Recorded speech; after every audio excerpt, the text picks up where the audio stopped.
Hello दोस्तों, नमस्कार। आज मैं आप लोगों के बीच हड़प्पा सभ्यता इसको लेकर आया हूँ, जिसका पार्ट 1 है और ये NCERT का 6 to 12 का पूरा सार है। उम्मीद करते हैं कि ये सारे प्रश्न आपके प्रतियोगी परीक्षाओं के दृष्टिकोण से बहुत ही महत्वपूर्ण साबित होंगे। चलिए बिना समय गंवाए प्रश्न को शुरू करते हैं। प्रश्न है, हड़प्पा सभ्यता का सर्वाधिक मान्यता प्राप्त काल कौन सा है? प्रश्न है, हड़प्पा सभ्यता का सर्वाधिक मान्यता प्राप्त काल कौन सा है? तो यह हो जाएगा 2500 ईसा पूर्व से 1750 ईसा पूर्व तक। हड़प्पा नामक पूरा स्थल किस सभ्यता से संबंध है? हड़प्पा नामक पूरा स्थल किस सभ्यता से संबद्ध है? तो इसका सही उत्तर होगा सिंधु घाटी सभ्यता। सिंधु घाटी सभ्यता से संबंधित है। अगला प्रश्न है, हड़प्पा सभ्यता की लिपि किस प्रकार की थी? प्रश्न है, हड़प्पा सभ्यता की लिपि किस प्रकार की है? तो इसका सही उत्तर होगा भाव चित्रात्मक। हड़प्पा सभ्यता की लिपि भाव चित्रात्मक है। हड़प्पा सभ्यता की जानकारी का प्रमुख स्रोत क्या है? प्रश्न है, हड़प्पा सभ्यता की जानकारी का प्रमुख स्रोत क्या है? तो इसका सही उत्तर होगा पुरातात्विक खुदाई। यानी कि हड़प्पा सभ्यता की जानकारी का प्रमुख स्रोत पुरातात्विक खुदाई है। मोहनजोदड़ो का शाब्दिक अर्थ क्या होता है? प्यारे दोस्तों, मोहनजोदड़ो का शाब्दिक अर्थ क्या होता है? तो इसका सही उत्तर होगा मृतकों का टीला। मोहनजोदड़ो का शाब्दिक अर्थ मृतकों का टीला होता है। सिंधु घाटी सभ्यता किससे संबंधित है? ये प्रश्न है कि सिंधु घाटी सभ्यता किससे संबंधित है? तो आद्य ऐतिहासिक युग से। सिंधु घाटी सभ्यता आद्य ऐतिहासिक युग से संबंधित है। मूर्ति पूजा का आरंभ कब से माना जाता है? प्रश्न है कि मूर्ति पूजा का आरंभ कब से माना जाता है? तो इसका सही उत्तर होगा पूर्व आर्य काल से। मूर्ति पूजा का आरंभ पूर्व आर्य काल से माना जाता है। सिंधु घाटी वासियों ने पहली बार तांबे में टीन मिलाकर कांसा तैयार किया था। सिंधु वासियों ने पहली बार तांबे में टीन मिलाकर कांसा तैयार किया था, इसलिए इसे कांस्य युगीन सभ्यता भी कहा जाता है। सिंधु घाटी सभ्यता को कांस्य युगीन सभ्यता भी कहा जाता है। प्रश्न अगला है, हड़प्पा की समकालीन सभ्यता रंगपुर कहाँ स्थित है? हड़प्पा की समकालीन सभ्यता रंगपुर कहाँ स्थित है? तो दोस्तों, इसका सही उत्तर होगा सौराष्ट्र में। हड़प्पा की समकालीन सभ्यता सौराष्ट्र में स्थित है। हड़प्पा संस्कृति का वह कौन सा स्थल है जहाँ दुर्ग तथा निचला नगर अलग अलग प्राचीरों से घिरे हुए हैं? हड़प्पा संस्कृति का वह कौन सा स्थल है जहाँ दुर्ग तथा निचला हिस्सा नगर अलग अलग प्राचीरों से घिरा हुआ है? तो इसका सही उत्तर होगा कालीबंगन। सही उत्तर होगा कालीबंगन। मोहनजोदड़ो एवं हड़प्पा सभ्यता की पुरातात्विक खुदाई किसके द्वारा की गई? मोहनजोदड़ो एवं हड़प्पा सभ्यता की पुरातात्विक खुदाई किसके द्वारा की गई?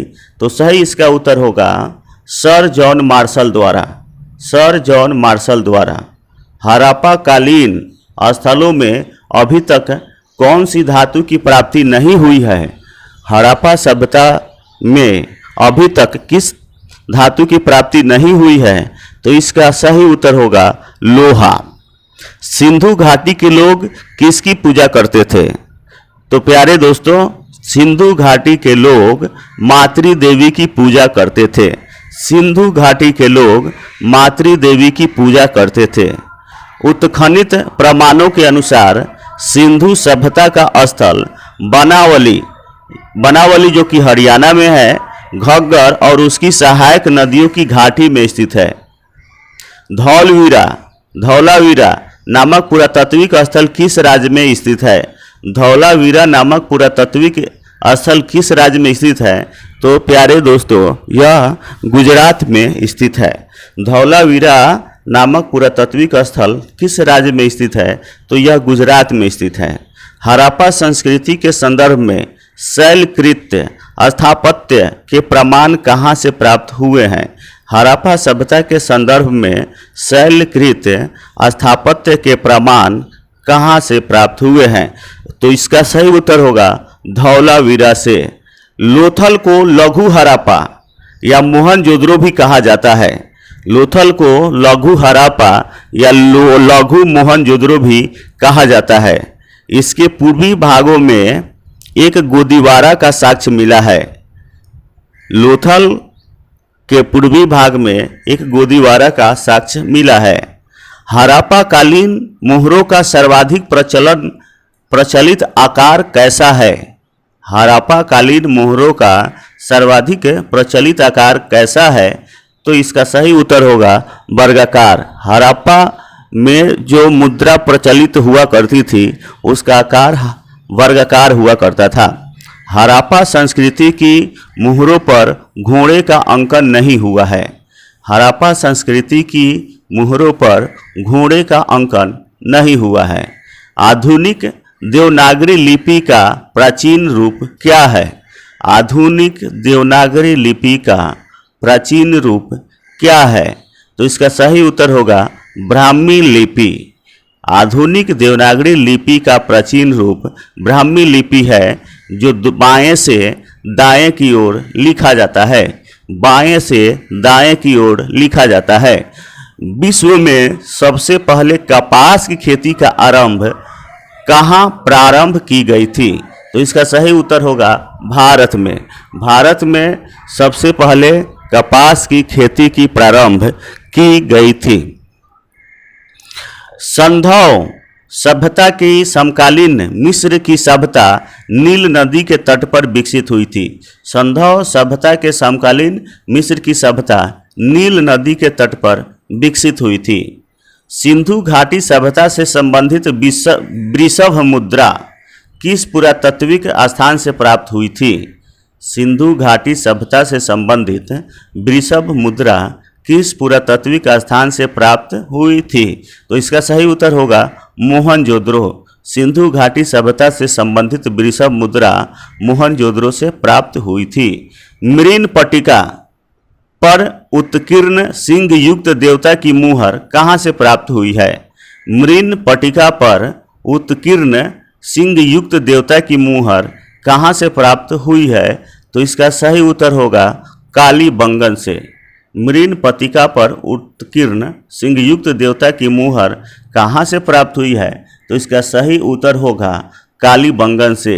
लेखन कला की प्रणाली विकसित करने वाली प्रथम प्राचीन सभ्यता सुमेरियन सभ्यता थी। लेखन कला की प्रणाली विकसित करने वाली प्रथम प्राचीन सभ्यता सुमेरियन सभ्यता थी।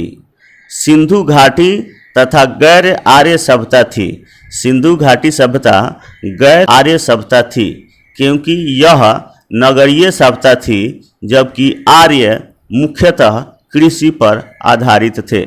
सिंधु घाटी सभ्यता एक नगरीय सभ्यता थी, जबकि आर्य कृषि पर आधारित थे। सिंधु घाटी सभ्यता को आर्यों से पूर्व की सभ्यता रखे जाने का महत्वपूर्ण कारक क्या है? सिंधु घाटी सभ्यता को आर्यों से पूर्व की सभ्यता रखे जाने का महत्वपूर्ण कारक जो है मृदभांड है। भारत में किस प्रकार के मृदभांड द्वितीय नगरीकरण के प्रारंभ के प्रतीक माने जाते हैं? भारत में किस प्रकार के मृदभांड द्वितीय नगरीकरण के प्रारंभ के प्रतीक माने जाते हैं? तो ये है उत्तरी काले पॉलिशीकृत मृदभांड। भारत के किस प्रकार के मृदभांड द्वितीय नगरीकरण के प्रारंभ के प्रतीक माने जाते हैं? तो उत्तरी काले पॉलिशीकृत मृदभांड। भारत में चांदी की उपलब्धता के प्राचीनतम साक्ष्य किस सभ्यता से मिलते हैं? भारत में चांदी की उपलब्धता के प्राचीनतम साक्ष्य हड़प्पा सभ्यता से मिलता है। भारत में चांदी की उपलब्धता के प्राचीनतम साक्ष्य हड़प्पा सभ्यता से मिलता है। हड़प्पा काल की मुद्राओं के निर्माण में मुख्यतः किस पदार्थ का उपयोग किया गया है? हड़प्पा काल की मुद्राओं के निर्माण में मुख्यतः किस प्रकार के पदार्थ का उपयोग किया गया है? तो इसका सही उत्तर होगा सेल खरी। मेसोपोटामियाई अभिलेखों को में संधव सभ्यता के लिए कौन से शब्द का प्रयोग किया गया है? मेसोपोटामियाई अभिलेखों में संधव सभ्यता के लिए मेहुला शब्द का प्रयोग किया गया है। आपको जानना होगा कि हड़प्पा सभ्यता के जो सीमा है, उत्तर में जम्मू कश्मीर है, उत्तर में जम्मू कश्मीर है, वहीं पश्चिम में सुतकागेंडोर है, सुतकागेंडोर है जो कि बलूचिस्तान पाकिस्तान में पड़ता है, और दक्षिण में दैमाबाद है जो कि महाराष्ट्र में पड़ता है। दैमाबाद है जो महाराष्ट्र में है, और हड़प्पा की सीमा के जो कि अगर पूरब की बात करें तो आलमगीरपुर है जो कि उत्तर प्रदेश में है, आलमगीर है जो कि उत्तर प्रदेश में है। और हड़प्पा सभ्यता की अगर आकृति की बात करें तो दोस्तों ये त्रिभुजाकार आकृति की थी। दोस्तों ये वीडियो कैसा लगा? अगर अच्छा लगा हो तो मेरे फेसबुक को ज़रूर फॉलो करें, पेज पर हो तो उसको भी लाइक करें, कमेंट करें। और अगर आप मेरे यूट्यूब चैनल पर देख रहे हैं तो ऐसे ही वीडियो पाने के लिए, मैथ्स के सोल्व पाने के लिए आप मेरे YouTube channel pioneer education classes को ज़रूर सब्सक्राइब करें। बहुत बहुत धन्यवाद।